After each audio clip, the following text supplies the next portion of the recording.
ये कौन से रिटर्न का बात कर रहा है बेटा? Belated return. ये सेक्शन नंबर याद रखना, इसका सेक्शन नंबर बहुत इंपॉर्टेंट है। इसका सेक्शन नंबर 2 ही 3 तो सेक्शन नंबर याद रखना, 139(1) और 139(4) जरूरी करानी जो किया इसका हक कहीं अच्छा ही है। हम बोलते हैं सभी को पता, लेकिन मेरा बात भी सही सभी 22 दिन हम सभी को ही बोलते हैं। प्यार वार बस शुरू में ही अच्छा लगता है, उसके बाद में फिर तुमको सोचना है कैसे ज़िंदगी जीना है, कैसे फिर प्यार सब खत्म हो जाता है। शुरू में ही आइसक्रीम खा रहे एक साथ, पॉपकॉर्न खा रहे एक साथ, उसके बाद और सब ज़िंदगी में। चल इधर देखो, बिलेटेड रिटर्न का बात करते हैं हम, बिलेटेड रिटर्न के बारे में। बिलेटेड रिटर्न मतलब क्या हो गया? अगर तुम ड्यू डेट का अंदर में, ये जो फाइनेंशियल ईयर 22-23 है, मतलब इसका असेसमेंट डेट कितना होगी? 23-24, जिसका ड्यू डेट तुम्हारा क्या क्या है? 31 जुलाई, उसके बाद क्या है 31 अक्टूबर, और उसके बाद क्या तुम्हारा 30 नवंबर। ये सब अलग अलग आदमी के लिए अलग अलग ड्यू डेट है, लेकिन ये सब आदमी अगर टाइम के अंदर रिटर्न फाइल नहीं किया तो क्या ये लोग बाद में तुमको हैप्पी बर्थडे बोल सकता है कि नहीं? जिस दिन बर्थडे था 31 जुलाई, उस दिन रात में 12 बजे विश नहीं किया, 2-3 दिन बाद किसी और किस तरह से पता चला बर्थडे हो गया तो विश क्यों? तो क्या बाद में लोग विश करने के लिए तारीख के लोग बताया, अगर ये सब दिन विश नहीं कर पाए तो कितना दिन के अंदर तक तुम विश, कितना दिन के अंदर में उसका तुम happy birthday, may God bring lots of happiness in your life, ये सब जो बात है ये भी दिन हो रहा है। कितना दिन तक तुम कर सकते हो? बोलो सरकार कब तक का परमिशन दिया तुमको? टिल 31 दिसंबर 2023। सही में है बात? तो ये 22-23 का रिटर्न तुम या तो 31 जुलाई, 31 अक्टूबर, 30 नवंबर अगर नहीं कर पाए तो तुम कब तक कर पाओगे? खाली 31 दिसंबर तक। क्या ये सबका अलग अलग बिलेटेड रिटर्न है? सबका एक है, सबका एक है। इसी जिसको 1 2 3 करके एक साथ लिखा ताकि सबका क्या है तुम्हारा एक है। ठीक है मैम।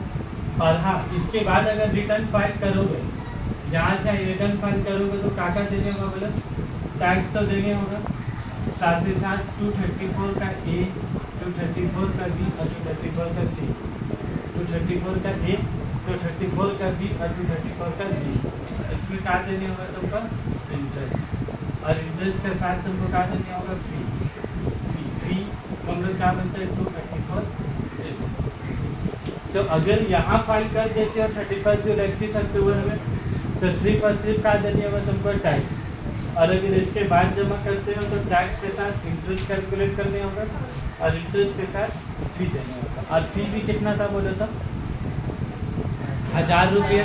अगर तुम्हारा टोटल इनकम अगर 5 लाख रुपये से कम, अगर टोटल इनकम 5 लाख रुपये से अगर कम है तो कितना जमा करने होगा तुमको? 1000। और 5 लाख से ज़्यादा है तो फिर 5000। वो लोग एक तो और प्रोविजन था 10 शेयर वाला फाइल, उसको लोग हटा दिया। वो लोग बोला इतना ज़्यादा तकलीफ देने के लिए इंसान को। बिलेटेड रिटर्न को मार्क इम्पॉर्टेंट मार्क करोगे। देखो टाइम लिमिट कब बोला? ऑन और बिफोर 31 दिसंबर। ठीक है। और देखो नोट में लिखा हुआ however in F ICC filed belated return he would be liable to pay fee 234 और पेनल इंटरेस्ट कितना बोला? 234A, और उसको क्या इंटरेस्ट देने होगा? 234A का उसको इंटरेस्ट देना। ठीक है। उसके बाद अगला परिणाम, उसके बाद एक बन गया। उसके बाद ये सब काट होगा। ये जो तुम्हारा return of income of charitable trust, political party, scientific research, ये तो काट दो ना। Return of income university, business trust, investment, ये पूरा यहाँ तक काट दोगे। ठीक है। उसके बाद इसमें क्या तुम्हारा रिवाइज रिटर्न कब बोला? अभी वाला रिवाइज रिटर्न का मतलब समझ रहे हो?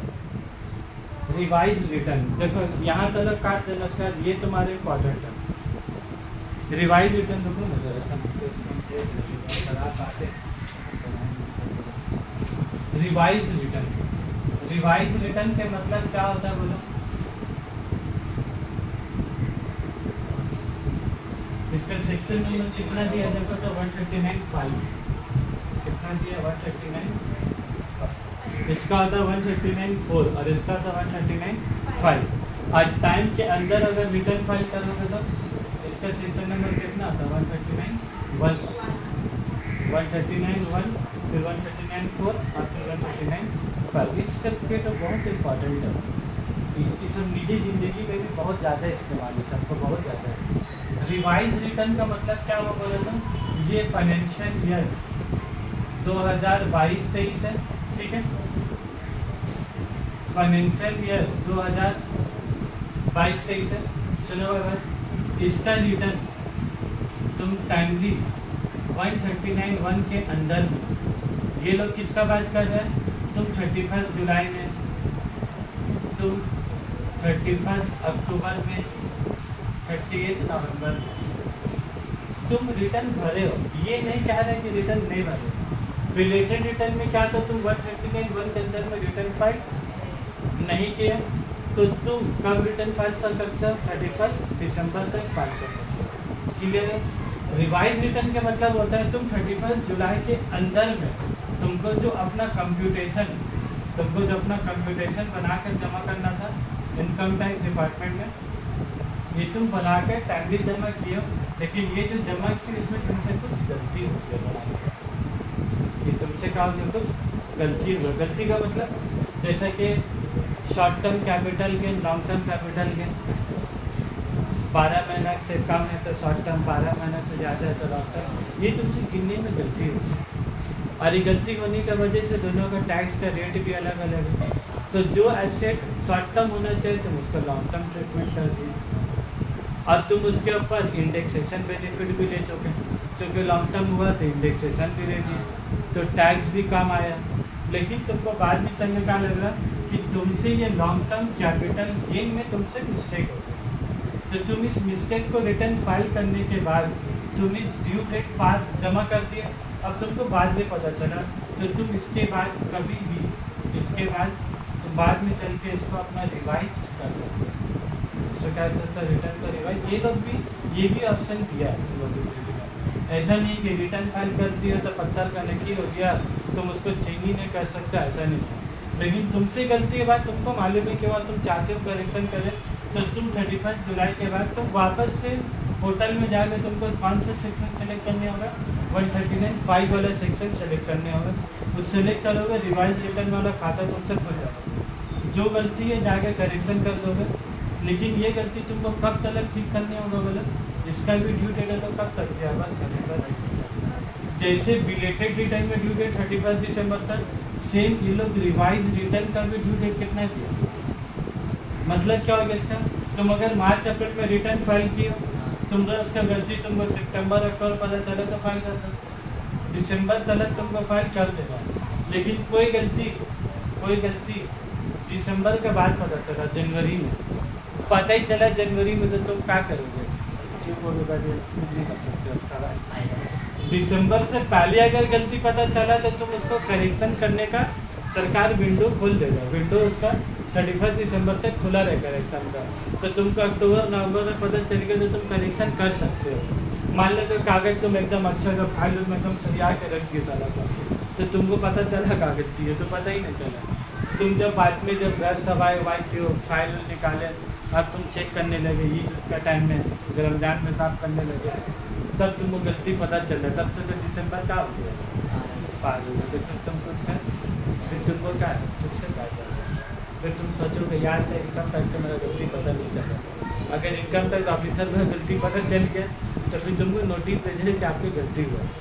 अगर उसको भी गलती पता नहीं चला तो फिर तुम्हारा नहीं है पार हो जाएगा, तुम्हारा फाइल जो जमा जो है पास है। हाँ, अगर उसको बाद में पता चलेगा तो फिर इनकम को ठीक करेगा, तो जितना दिन डिले होगा उतना दिन का फिर वो टैक्स इंटरेस्ट सब कुछ क्या जोड़ करेगा, क्योंकि उसको गलती पता चला बाद में, लेकिन ये तो इधर जमा हो जाना चाहिए। तो जितना दिन के बाद उसको पता चला तो तुम उतना दिन का इंटरेस्ट क्या तुमसे जोड़ के दे देगा। और कौन सा इंटरेस्ट, 234A वाला इंटरेस्ट। एक तो चैप्टर भी हम लोग का कि कैसे इंटरेस्ट हम फिर भी शॉर्ट बोल दिया था 1% पर मंथ। जितना महीना डिले हो गया टैक्स अमाउंट के ऊपर 1% इंटरेस्ट हर महीना, 4 महीना डिले हो गया तो 4%।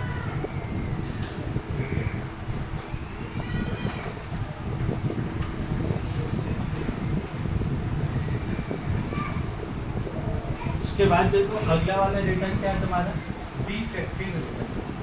कौन सा रिटर्न बनेगा तुम्हारा, डिफेक्टिव रिटर्न। डिफेक्टिव रिटर्न समझ रहे हो, डिफेक्टिव रिटर्न का देख लो सेक्शन नंबर कितना है, ये उतना याद इंपॉर्टेंट नहीं है। तुम लोग देख लो एग्जाम में आपको रिवाइज रिटर्न के ऊपर भी क्वेश्चन तुम्हारा देख रहे हो, एकदम भर दो झोली का तरह क्वेश्चन पूछा लोग हैं। रिवाइज रिटर्न के ऊपर क्वेश्चन देख रहे हो, 2009, 2011, 2014, 2011, 2012, 2014, 2016, 2021, right short note on revise return, right short note on revise return. अब फिर फुल स्टॉप क्या बोला, क्या ना बिलेटेड रिटर्न भी रिवाइज, क्या बिलेटेड रिटर्न रिवाइज हो सकता है, इसका जवाब दे दो। क्या ना बिलेटेड रिटर्न भी रिवाइज, बिलेटेड रिटर्न मतलब ऑलरेडी 31 दिसंबर के बाद नहीं मतलब तुम 31 जुलाई के बाद रिटर्न फाइल कर दी, तुम यहाँ रिटर्न फाइल करने का बदले तुम 30 सितंबर में फाइल करो, तो क्या 30 सितंबर से भी रिलेटेड रिटर्न ही चलाया जाएगा। ठीक है, 30 सितंबर के बाद तुम अब रिटर्न को फिर से दिसंबर के अंदर करेक्शन कर सकते हो। दिसंबर तक जितना बार उतना बार, एक बार मान लो रिवाइज कर दिए फिर तुमको रिवाइज करना है तो फिर तुम कर सकते हो, लेकिन जो करोगे सर इतना बार हम लोग नहीं करते, पर्सनली नहीं करते। इसका पीछे तुम लोग को भी पढ़ाते हैं तो बार बार क्या बोलते हैं, अगर थ्योरी आंसर भी जब तुम लोग लिखते हो तुम क्या बोलते हो, कुछ तुम लिख लो आंसर, लिख लो थ्योरी आंसर, तुम लोग कुछ गलती हो, तुम काट किसका मत लिखो, ये जो तुम काटे हो ना बस उसका नज़र में चिल्लाएगा काटे, तुम काट के ठीक क्यों नहीं देखेगा एग्जामिनर, तुम जो काटे हो बेटा उसी को देखो, ओ गलती की कुछ तो गड़बड़ी है, फिर तुमसे गलती हुआ फिर तुम लिख लो आंसर, फिर तुमसे गलती हुआ तुम ऐसी जो काट के लिख लो, तुम जो काट के से क्यों नहीं देखेगा, जो काटे हुआ बेटा देखे बार बार, तो इसीलिए उसको छोड़ दो, बार बार क्या बोलते हैं इसको छोड़ दो, अपना रॉ में लिखते रहो, पकड़ेगा हो गया बाद में देखा है। इसीलिए रिवाइज हम लोग नहीं करते, छोटा मोटा रिटर्न होता है गलती भी हो जाते तो भी रिवाइज नहीं करते। अगर इनकम टैक्स ऑफिसर पकड़ा तो ठीक है, नहीं पकड़ा तो फाइन का ऐसी बात है। तो अगर जहाँ रिवाइज भरे ना तो पहले समझ जाए निकाल, ऐ वाला फाइल पहले निकाला है तो चेक करेंगे। रिवाइज रिटर्न हमेशा स्क्रूटिनी होता है, revise return income tax officer हमेशा देखता है। नॉर्मल रिटर्न बहुत पकड़ाए तो ठीक है, नहीं पकड़ाए तो क्या फ्लो में सब निकल जाएगा। चलो डिफेक्टिव रिटर्न देख लो, डिफेक्टिव रिटर्न भी आसान है भगवान। डिफेक्टिव तुम नाम से समझो, तुमसे रिटर्न वही रिवाइज के तरह ही, मतलब डिफेक्टिव मतलब क्या है, तुम रिवाइज कब करोगे, जब तुम रिटर्न क्या समझते हो डिफेक्टिव, जब डिफेक्टिव रिटर्न है तो बाद में इसको क्या कर सकते हैं, तो डिफेक्टिव में कोई बहुत बड़ा हाथी घोड़ा नॉलेज नहीं है। डिफेक्टिव मतलब क्या, वो रिटर्न करे हो शॉर्ट टर्म कैपिटल, क्योंकि गिनने में गलती हो ही सकता है किसी से महीना, 12 महीने का 13 महीना, 13 महीने 11 महीना जोड़ ले तो ही सकता है।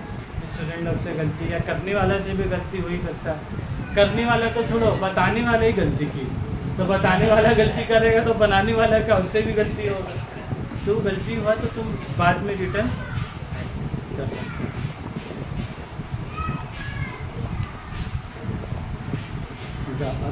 अब नहीं बचा, 2-3 पेज अब अगला क्लास में क्या कराएंगे बता दे रहे हो। कल जो क्लास कराएंगे ना, कल इसी को ही कराएंगे, हाँ कल भी कराएंगे, कल भी कराएंगे और कल ये भी कराएंगे, ऑडिट भी कराएंगे दोनों। बात सुनो, ये जो 2 पेज बचा हो इसको कराएंगे, और उसके बाद पैन नंबर बोलकर चैप्टर है, कौन चैप्टर है पैन नंबर एकदम हल्लू है, वो कल ही शुरू होगा। आज जो मेरे ख़त्म होने वाला था ना ये कल ही शुरू होगा। पैन नंबर देख लो बस सही है, ये तो तोहफा कबूल करो वाला चैप्टर है, जो 3.5 में चैप्टर था तोहफा कबूल करो वाला चैप्टर है, हम रखे अपने पास, हमको दे देते क्या हमको में मिलानी होगा, एक तो गलती हो गई हमको बहुत खराब हो गई, वो हमको एक बार देखने आता।